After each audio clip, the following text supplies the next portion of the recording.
हाथ में प्रधानमंत्री फसल बीमा योजना से मिले क्लेम का कागज और चेहरे पर एक अच्छी योजना में इंश्योरेंस कंपनी की तरफ से छले जाने की निराशा।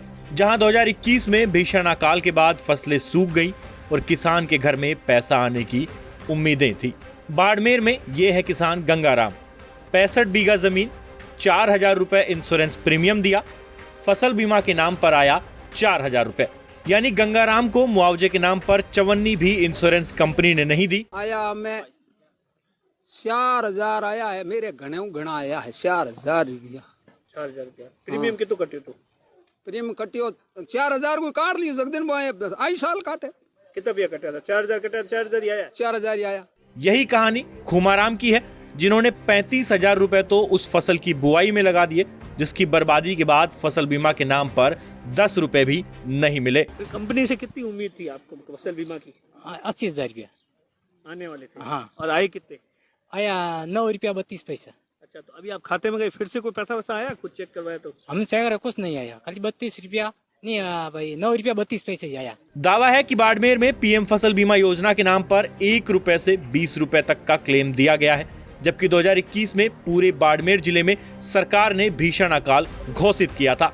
अब राजस्थान में किसानों की इसी समस्या पर केंद्र कहता है कि राज्य जिम्मेदार है।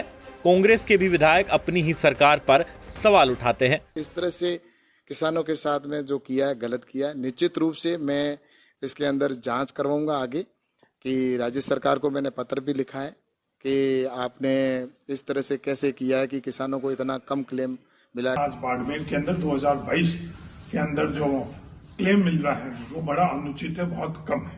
तो मेरी तो यही मांग है कि ये प्रावधान और नियम में परिवर्तन हो, किसानों के अनुरूप प्रावधान और नियम बने। अगर किसी किसान को लगता है कि उसने जो खराबा था उसके यहाँ पे, और उसने जो पूरा उसकी पॉलिसी भी जनरेट हुई थी और उसके पास कम क्लेम है, तो वो हमें इसमें रिटर्न में रिप्रेजेंटेशन दीजिए, हम उसको बिल्कुल चेक कराएंगे, और अगर कोई विसंगति है तो कंपनी को और सरकार को इसमें प्राइस करें। ये उसी राजस्थान की कहानी है, जहां 4 साल पहले राजस्थान में सरकार बन जाने के बाद राहुल गांधी ने सबको कर्ज माफी का वादा किया था। हमारा पहला कदम किसान का कर्जा माफ करने का होगा, और हमने कहा था, भाषण में मैंने कहा था कि आप 10 तक गिनना, 10 दिन के अंदर कांग्रेस पार्टी राजस्थान, मध्य प्रदेश और छत्तीसगढ़ के किसानों का कर्जा माफ करेगी। कर्ज माफी में भी शर्तें लागू कर सिर्फ सहकारी बैंक के किसानों को मामूली राहत मिली, बाकी किसानों की जमीन नीलामी तक शुरू हो गई। बाकी फसल बीमा के नाम पर भी एक चॉकलेट जितना पैसा देकर किसानों के साथ अब भद्दा मजाक किया जा रहा है।